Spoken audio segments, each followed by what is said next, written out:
We've done plenty of videos on the motor, but we do have to stop. Let's talk about brakes and go over how we're installing them. Let's get to it. What's going on, guys? Matt over here, Lethal Garage, and it is a lazy Sunday. I took a shower, but I did not comb my hair today because you don't need to see me. Today we're gonna be checking out brakes. So I got all sorts of brake stuff laid out, and I even have started to install brakes, and you probably like, why are those half black, half silver? We're gonna talk about that. But the 1971 Camaro here is gonna need a brake setup. And initially, during the planning phase and how we were gonna do things and where we're gonna spend money, all those conversations took place. All those lists were made, and there were some concessions made. And brakes were one of them. Instead of spending $4,000 on brakes, I spent $1,000 or a little under $1,000. And was that the right choice? I don't know, but it was perfectly good enough for a C5 Corvette, what, back in 97? Is that a C6? No, I guess it was early 90s, late 90s, C5 Corvette. So I decided to go that route with CPP. Now, I purchased these way before we did anything. These have been sitting on my shelf for a very long time. So this is the rear setup, this is the front setup. They're very generic. They look like Mopar logos. Was it the right choice? I don't know. I know plenty of people driving classics that have this brake setup or even older or cheaper, and they seem to be perfectly happy with how it all turned out and how their car stops. So after talking with them, I pulled the trigger on these bad boys. Again, this is the C5 kit, full replacement. Came with front and rears, 4-wheel disc brakes, came with the crossovers for the rear, came with the soft lines for the fronts, the mounting brackets. The only thing it didn't come with was the hard lines. So the other side of it was the proportioning valve and the booster and all that stuff. This was also in the kit. This is actually an upgraded. They were out of the standard setup, and I apologize, this isn't really bolted in place. I just have it sitting up here. They were out of the standard one. So this is an upgraded booster, proportioning valve, all that setup. But it looks really nice, you know, like it's really high quality. It looks better than the big, and nothing against them, but I like the black setup than what is it, the goldish bronzy color. But you can kind of see on the car the big brakes, and the rotors I believe are just over 12 inches if I'm not mistaken. I have to go look that back up, but the fronts are decent setup. It's gonna get the job done. Definitely start or stop the car, and you can see here, you're like, what the heck is going on here? I know for a fact all of the silver was gonna bug me, so I took some high heat caliper paint to paint the hats. The first time I go drive this car around, it's gonna peel the overspray off. That's why I didn't tape it off. I've done this on my 6th gen Camaro without issue. I tried to kind of peel it off before I did the video just by turning the rotor, the rotor, so the brake pads and the caliper would slide against it, and it kind of did, but not perfect. So as far as the rears go, I did the same thing. These hats are going to be a lot more viewable than the front setup, I believe, but it's a little tiny ones. Again, like the Willwoods are really small in the back. I looked at a lot of the brands and companies out there, and obviously there's Brembo, Willwood, Bear.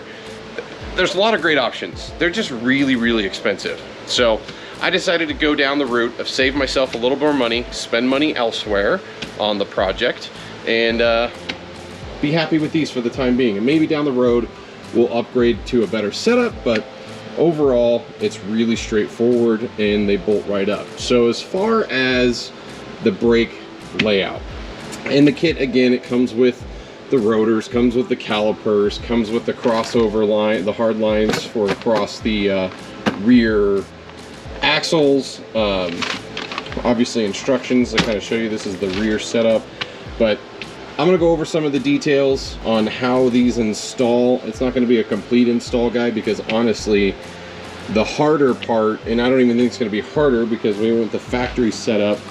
We believe the proportioning valve is in the same position, so we believe I got factory pre-bent stainless steel lines So they might not look the best, and they're not custom. I was originally going to go custom, but I'm like, you know what? I just want it to work.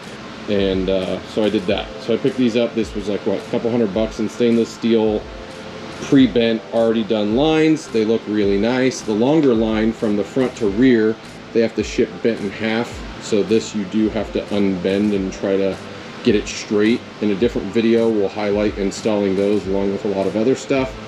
But the hardest part is just the rears, and it's really just lining them up. So, and this image does justice because it's really dark under the vehicle, but I'll show you this image and how they lay it out. So you obviously have the rotor, slides onto the axle, and then you're gonna have spacers. So they call, mine's not a BOP car, so I'm not gonna have this portion here. But no matter what, regardless, they have this one big spacer, and this pushes off the main mounting bracket for the rear caliper, and potentially you may need more. And so they give you, I guess these would be called shims, yes, spacer shims. They give you a whole bunch of different sizes and lengths. Since I've already installed this side, well, I guess you can't really see it, but let's see if we can get back over here. So, but you can see the main bracket here, the spacer, and then the bolts are all in, and it's just a really straightforward install. So today we're gonna go ahead and get this setup installed for you, just to show you exactly how easy it is, and mount the calipers and just check them out. Let's do it. So I believe the rears are probably gonna be, I don't wanna say hardest, but they're gonna be the most work in regards to the install. So if you look at the actual bracket, this brace is gonna mount on here. Sorry, it's black on black, so it's probably not coming through the best. Yeah, Kyle's here with me again, getting up in here. But you're gonna have your brace. It's basically sitting on here like this, but the goal is to make sure that when the rotor's on, the caliper sits on the rotor just right, and that's where the spacers come in. So if you need to move it out further to get that, and I totally just put that on there. So no matter what, based on the instructions, it seems you need this big spacer plus the main bracket. Now, I don't know if this side's gonna be like that side. I'm assuming it's going to be. So I'm gonna mount it up this way first, see how our offsets look, and literally I'm just gonna get it lined up with the initial bolts. And I'll try to move my arm so you can actually see me here.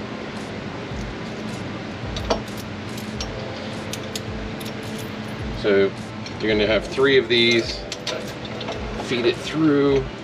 Here, I'll do it away from the backing so you can kind of see it. So feeding that one through. I'm even gonna leave the warning sticker on. I'll probably take that off at some point, because I'm fairly certain this is gonna come off again. Mainly because I want to repaint the axle, or the diff housing again. So that's mostly in place, as you can see. And I forgot the bolts. Your bolt is passing through the main bracket and is bolting into the caliper. So these bolts actually will thread in. Well, I guess it will be from this side. So those bolts go right on in. These are 3/4 inch heads. So I am gonna take the rotor,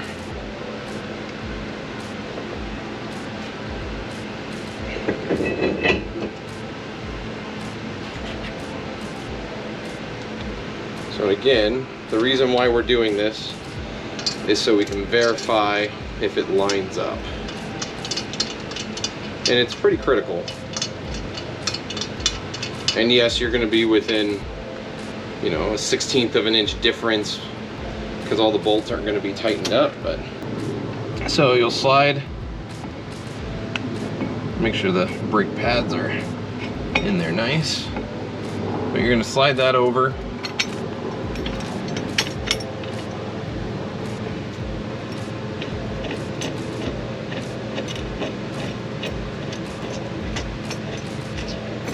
Now that I got one in there, that's good. Get your bottom one on. maybe, that wants to line up. Go in here. There we go.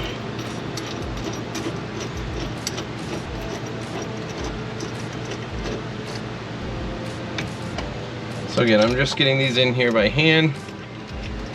You don't really need to get super tight with these, but I'm gonna push this main bracket all the way against the housing. This is mounted, and then looking at it, we don't need to go back any further. So the spacers are gonna force everything backwards because you're adding thickness to it. So when you add thickness, it's gonna move this whole caliper back. So if it's inset more, you may need it. Now in this instance, this is lining up exactly how we want it. And if you look at the instructions, and here, let me see the camera for a second. If you look at the instructions, they want you to verify you have that gap here and it's not touching. Now this is pretty tight, but I have a feeling that's because I don't have everything tightened up. So it will probably actually come more this way once it's tightened up, but it's about as center as it possibly can be, and it's gonna look pretty nice. Now keep in mind, the rotors are gonna become silver again because this is just overspray. And I overspray because the pads actually sit probably like 1/8 of an inch off the inside line. So like this area will remain black, potentially. Now on my 6th gen, it was very much that way. On a couple other cars I've worked on, it was that way.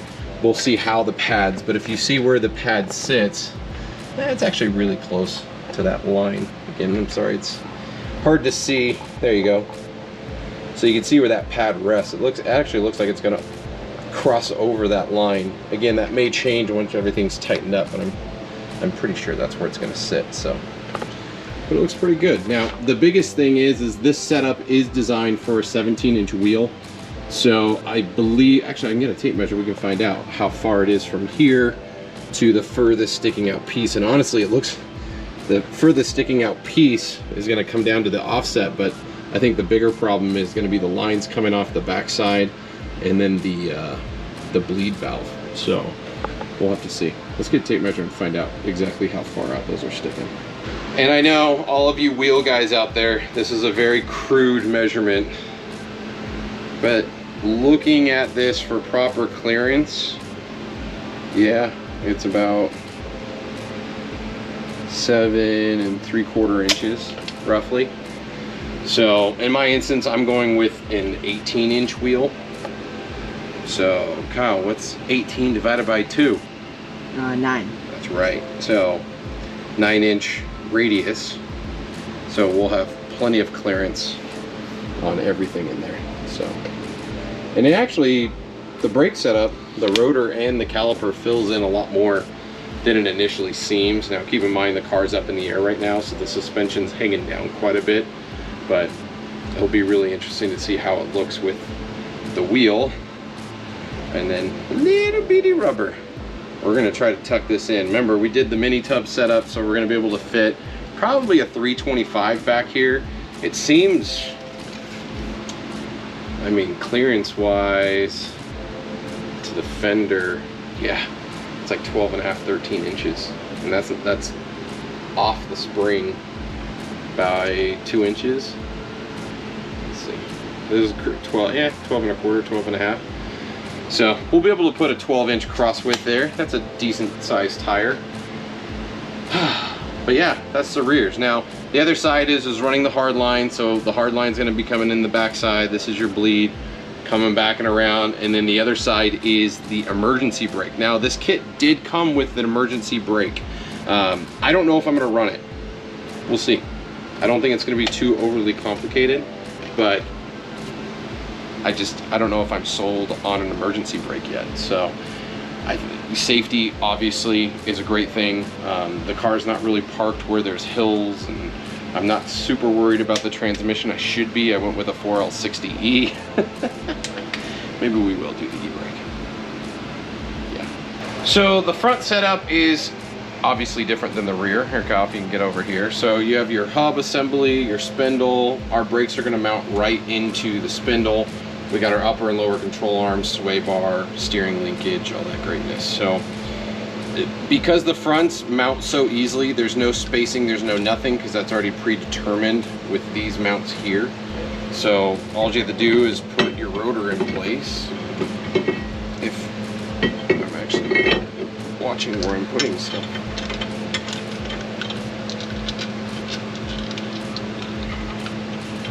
Unfortunately, these aren't like new school brakes where they have like one of those Allen head bolts that hold your rotors in place. So we can get that into position. The front ones I like to put 2 bolts on. These lug studs were already in place from factory along with the hub assembly, so there's nothing to be built there. But these slide on, again, the same way as the rears. So the bolt goes right through the spindle mount, or at least the holes. This is really hard with a bolt.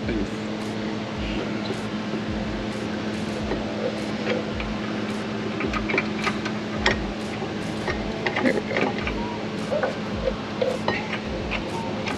I'm like trying not to put my hand in position so Kyle can get the camera back there.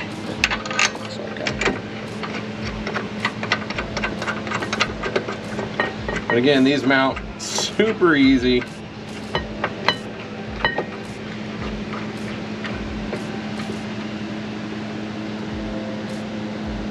mean, even just finger tight, you get an idea of how those are going to look and function. Kind of see the movement in there. But again, once we actually hook up the main brakes, and I think these connect from the bottom. No, they connect in the center. So there's a center mount, that's where your main lines are going to, which is right here. And then you have the bleed on top and bottom. So this is a 2-piston brake setup. If you guys are, if you ever heard of like 2-pot, 1-pot, 3-pot, 4-pot brakes, that's what that means. There's two pistons in this brake setup to provide the clamp force. Like the rears are a single piston, and like Willwoods, they'll be like a 4-pot or Brembo or something like that, which just gives you more even distributed braking, which gives you better and more bite on the rotor from the pads. But yeah, these are 2-pot, that's what we're rolling with. Thanks, Kyle, for your help today. You're welcome. So front and rear setups, they're pretty straightforward on this car. As far as the hard line mounting, I did go with the factory pre-bent lines. We'll see how well they line up in the next full brake video. And that video is going to be the connection aspect and then actually connecting our pedals. We have no pedals in the car right now. So we'll connect that up, we'll get some fluid, we'll properly bleed the lines and see how much pressure and how these C5 brake setups actually function. There's been a lot of comment and chatter that I've read online in the Camaro forums about these brake setups. Some people love them, some people had issues with them, some people used it as a base to then convert it over to something else. There's a lot of different things that people are doing. In this instance, we're just using straight out of the box. We're not making any modifications that I know of yet. If we run into anything, we'll definitely let you know, but this is the path we took for the car. Unfortunately, or I shouldn't say unfortunately, by going with this kind of brake setup, it allowed more money into the body work, more money into the motor, more money into some of the suspension bits and parts and wheels and things that we don't even have yet. So I think it's going to be a good setup, and you know, the rears look pretty decent, and I think once this gets blemished off and is nice and black with the silver, it'll look good, and I think it will look really nice, especially with the combination of color and the layout and choice of the wheels. So those will be coming soon. I'm not going to do a video like talking about wheels or anything like that, but our biggest hang up on ordering the wheels is getting these front fenders on. So there's a lot of knowns obviously with 70 to 81 Camaros on their offsets and how everything sets up. We have a mini tub set up in the back, which Detroit Speed already knows what you should be running, but when they did their measurements, they didn't run the same axles, they weren't running the same brakes, they weren't running any of that stuff. So I have to do measurements in the rear to make sure we get proper clearances. I already know an 18-inch wheel is going to give us plenty of space, but it's really the offset and how that wheel is going to sit in that wheel well. Same with the front. So we're running a 76 subframe on a 71 body. We don't know what micro changes or adjustments may have happened there with the aftermarket spindle that we're running with the Detroit Speed tubular arms and the coil setup. Like I just want to make sure. You don't want to just assume and order really, really expensive wheels and then be like, they were off by 20 millimeters, you know, and that could be a big difference. That could be the difference of your wheel or tire rubbing the inside edge of the fender or being too far tucked in, and you could have got a bigger wheel and tire setup. So we want to make sure we do it right and get it all just dialed in. So this is one step in the right way, because we did have to get these mounted in a sense so we can get the proper measurements from the face of the hub and the axles and all that stuff. So finally. So again, the kit does come with some really good stuff. Unfortunately, the rears are a soft rubber line. I don't think that's a bad thing. You're never going to see them. The front ones that you probably will see if you really want to look are stainless with a plastic coating on the outside. So they are protected in a sense. They give you all the proper mounting hardware and all that stuff. So the one question I have is, you know, these are set up for a well, they give you 4 bolts, but all the mounting and everything is only 3. So why do they give you the 4th? I'm curious. Maybe that's a BOP setup that would make it different. I'm not entirely sure, but sorry, battery. The camera overheated. It's over 100 degrees out today, but maybe they're for the e-brake or something like that. We don't know, but we'll find out soon enough. So there you have it. That is the brake system I went with the Lethal Classic. Let me know if you guys have a build and you guys went with this brake setup. Did you have any issues? Do you like them? Do they work and you're just not happy with the way they look? I mean, for me, it's more of a visual impact than, I don't know, performance, because I haven't driven a car with these specific brakes and everything. So I don't know. It's more of the eye candy verse. Meh, looks like a Mopar logo. I don't know what else to say, but there you have it. Thanks for checking out the video, guys, and until next time, see you on the road.